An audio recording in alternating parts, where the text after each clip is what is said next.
Step aside, Squall. We've got the new king of edgelord JRPG protagonists now. We've got Ryudo, the star of Grandia 2, in high definition, on the Nintendo Switch, and I'm gonna review it. Excuses in women are equally tiring. I'm Kubert, and this is Bears and Games Neo, and I like to play non-Nintendo games on the Nintendo Switch. That's right, my Switch's 1TB SD card is chock-a-block with weird games of all kinds, each begging for me to review them. I love portable systems, and the Switch is one of those. Look what I could be reviewing on there. Batman Arkham Knight. Look out! It's Batman! Alan Wake.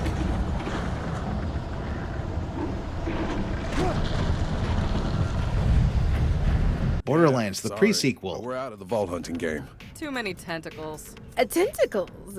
Imagine that's more up Alistair's alley. Final Fantasy XII, the Zodiac Age. Special in that she deigned to partner with a Hume. Oh? Like a sky pirate that chooses to steal through the sewers. Pirates? You're sky pirates? Dragon Quest XI.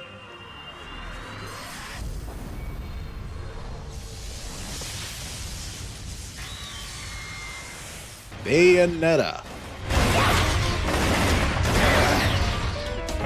Got a bunch more wish listed on the Switch eShop too, all waiting for a sale cheap enough for me to bite. But today, I'm going to review the heck out of Grandia 2. It's part of the Grandia HD Collection, which features Grandia 1 and 2, but not Grandia 3, because retro releases seem to be mostly stuck in the pre-PlayStation 2 era.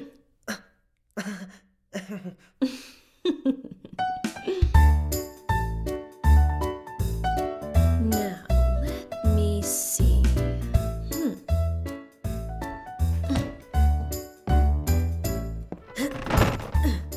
Found you! But hey, having a HD Grandia 1 and 2 remaster is a gift horse, and I'm not going to look in its mouth, because horses are scary. Now you've probably got a first question here, and I'm going to answer it psychically. You're wondering why I'm not reviewing this and Grandia 1 together. Well, friend, because I played Grandia 1 in 2017, I'm not planning on playing it again anytime soon. But it was okay. I really like Darlin. If there's one thing I can remember about Grandia, it's that the game's Ayla equivalent Milda is obsessed with her husband Darlin. And with full spoilers here, I'm gonna give you 10 seconds to shut off this video. Where's the remote? Is it under your jacket? Maybe. I hope you found it. Darlin is a full-on cowman. That's just how the men of their tribe are, and he's wonderful. Oh, and also, Sue had an insectoid ribbon, which seemed to be latched into her brain. Oh yeah! Puppy helped too! Grandia 2 is a compact RPG adventure by Game Arts. Though it has a plot that deals with ascension to godhood and world-shattering cataclysmic events, its collection of towns and dungeons never feel that broad in scope. This isn't a bad thing. It's not a 100-hour epic, it's more like 30 hours of good quality god hunting. Every side story is tied to the main narrative or the lives of its small party of playable characters. If you head into a town, it's almost always directly related to someone in your party, and each just happens to have another body part of a fallen deity that you need to find. The art style for Grandia 2 is total Dreamcast, as it was originally released on Sega's briefly pioneering console in 2000. Plenty of early 3D character models and 3D environments that still have a PlayStation 1 feel to them, but form a cohesive whole. Game Arts worked with a variety of styles for its games. The North American releases of Lunar 1 and 2 were much more traditionally tile-based, and released around the same time, with Lunar 1 out in 1999 and Lunar 2 out in 2000. Grandia 1, originally out in Japan in 1997 for Saturn, but with a PlayStation port that hit North America in 1999, had complex for 1997 polygonal environments with sprite-based characters. Though these games were way more spread out in Japan, North American players were hit with 4 Game Arts RPGs in about a year and a half. I played through all of Grandia 2 without touching this version of Grandia 1 at all, as I finished the PlayStation 1 Classic version of that on Vita years ago. PS1 version is a classic. Sure, it could be a little chuggy, but the combination of pixel art characters and chunky polygonal environments was charming.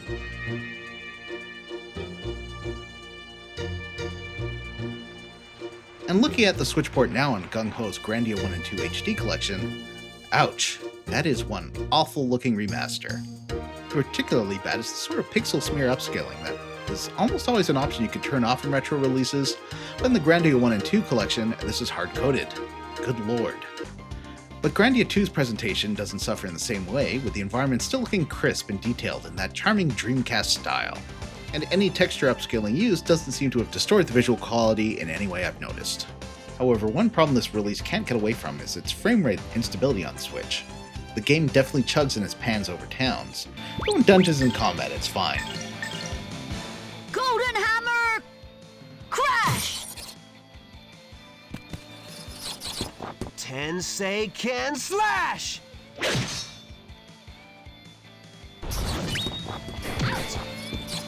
The porting job in general has some technical flaws. Specifically, this game can crash. And being an old school title without any auto-saving, these crashes can erase anywhere from 10 minutes to an hour of gameplay. The crashing isn't limited to Switch either, as my podcast co-host, noted heterosexual Matthew Van Zandt, had issues with its stability as well on Xbox. Combat is turn-based, with a battlefield where positioning and movement times matter. Spell effects have radiuses which you can use to your advantage to target multiple enemies, and you can slow or stop enemy movements to keep yourself out of harm's way. The combat is breezy and fun, definitely the best part of the game. Noted heterosexual Matthew Van Zandt also notes that his favorite part of the combat is that the monsters explode into items and coins like a deadly piñata. Accumulate a couple of types of experience points to unlock character, book, and orb abilities. It's an easy to process twist on leveling up, and not unlike skill trees or Final Fantasy X Sphere Grid or 12's License Board. There's some in-engine attacks which use some fun sprite scaling and other visual effects, while serious attacks use a kind of superimposed pre-rendered cutscene mixed with gameplay in a novel manner. Grandia 2 HD is also offering a widescreen presentation, though originally it was a 4x3 game. This doesn't change too much, though it does have the benefit of some dungeons feeling less cramped. The zoomed-in nature of the PS1 Grandia 1's dungeons made it feel weirdly claustrophobic for me, so I welcomed the widescreen extension in both games, though evidently it can show unwanted details. I never noticed this playing through Grandia 2 though. The story of Valmar and Granis, the two gods of Grandia 2, are seemingly entirely unrelated to the story of Grandia 1. Both feature a split world, with Grandia 1 separated by a gigantic wall, and Grandia 2 by a deep chasm. You start off as the most embittered protagonist I've had the misfortune to encounter, Ryudo. Fortunately, he's accompanied by his gay bird, Sky. Sky is great. Ryudo, I cannot take much more of this. Quit your belly aching and fly, damn it!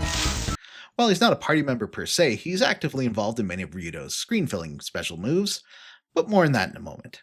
Ryudo is hired by a priest to escort Elena, a naive priestess, to a sacred tower to seal the wings of Valmar, the defeated evil god, away for another century. They're also joined by Millennia, an evil demoness who is somehow smitten with Ryudo. This feels so good. I feel so free, so filled with power. Oh, I feel excellent. A little buddy named Rowan, and by Bara Beefcake Mareg. Your smell called me. The same smell as that of the villain who destroyed my village. Who is revealed in one of the game's later pre-rendered cutscenes to have what can only be described as king-level bara tiddies. Great work, Game Arts. Oh yeah, there's also a robot girl named Theo. She's cool. There's nothing left to bind you. What should I do?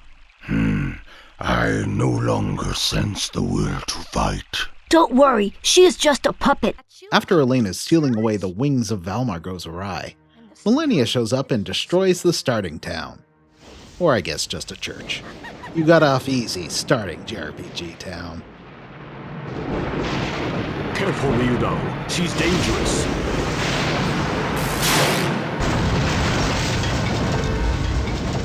The church! Ah, what have you done?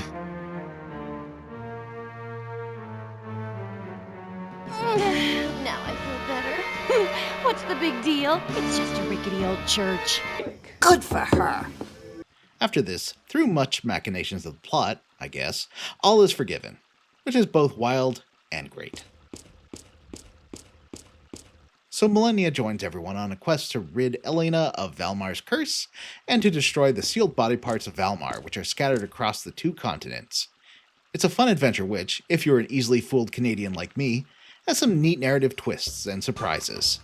Things get rather Xenogears-y, or maybe Xenoblade-y, and perhaps dive into anime tropes, but as someone who hasn't watched a ton of anime, they were new to me.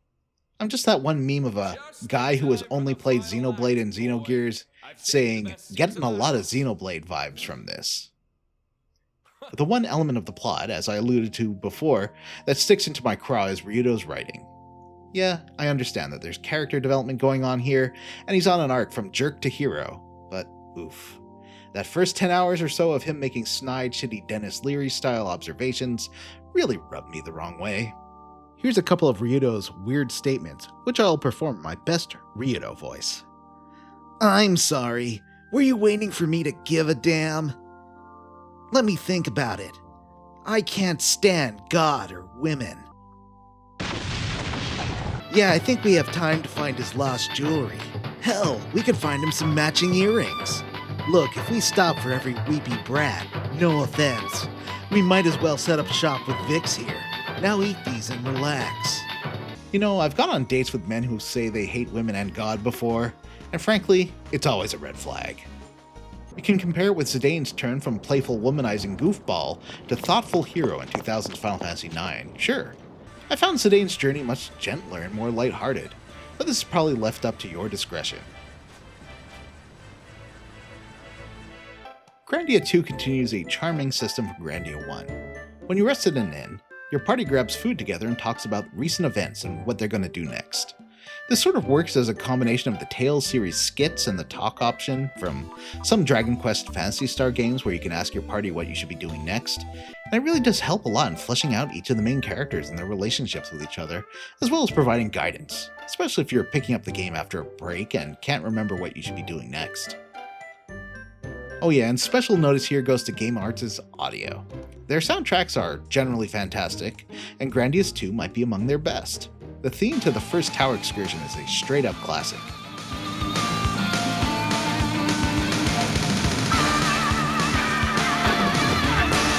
I was kinda intoxicated when playing through the opening of Grandia 2, and I distinctly remember saying to myself, this is the best music I've ever heard. Fully lucid and not intoxicated Cooper might call that hyperbole, but it is pretty darn good. The voice acting isn't bad either, especially for a game from the year 2000. Though like a Tales game, be prepared to hear the same special attack callouts over and over. Off to the crematorium! It's a big improvement over Grandia 1, that's for sure. I guess I must have dozed off. But it is strange to have the voice of Leonardo from the Ninja Turtles, Cam Clark, saying lines like this. Excuses in women are equally tiring. I did find audio playback during battles to be bugged on the Switch, with sometimes characters saying truncated lines, or the wrong character speaking the wrong line.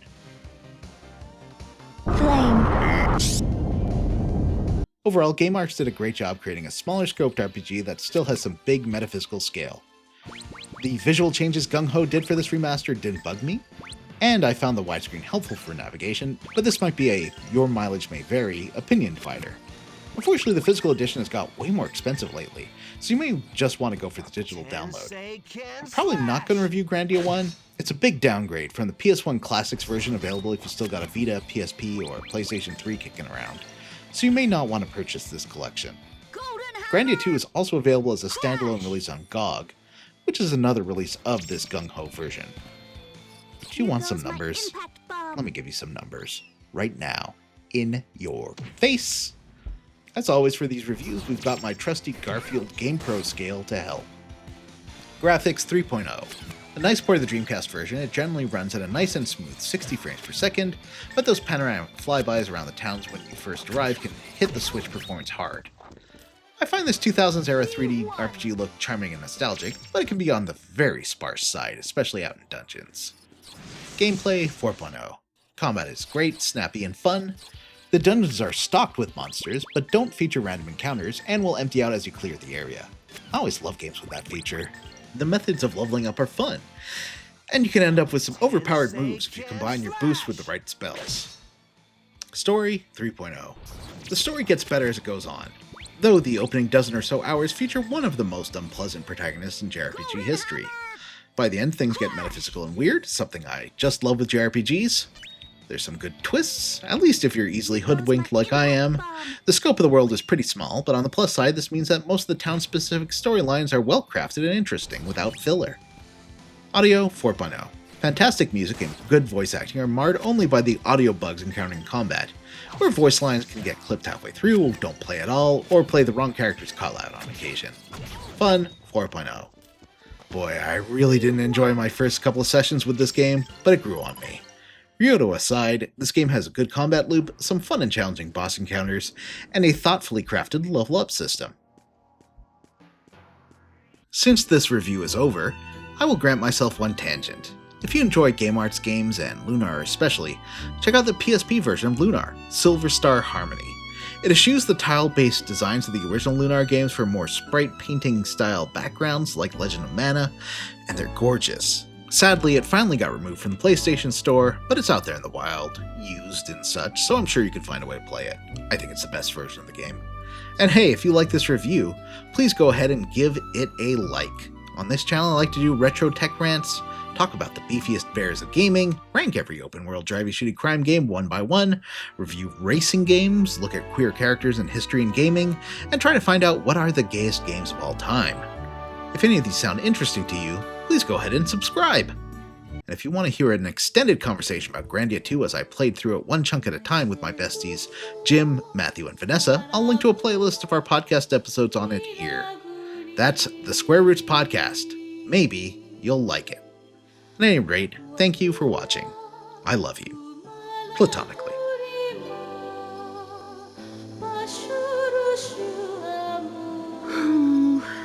should have known that I needed more practice. What's the matter? Is that all? Who said that?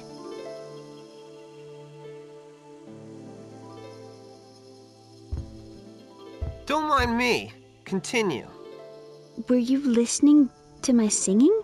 Come on, if you're that tense, you won't be able to perform at all. Oh.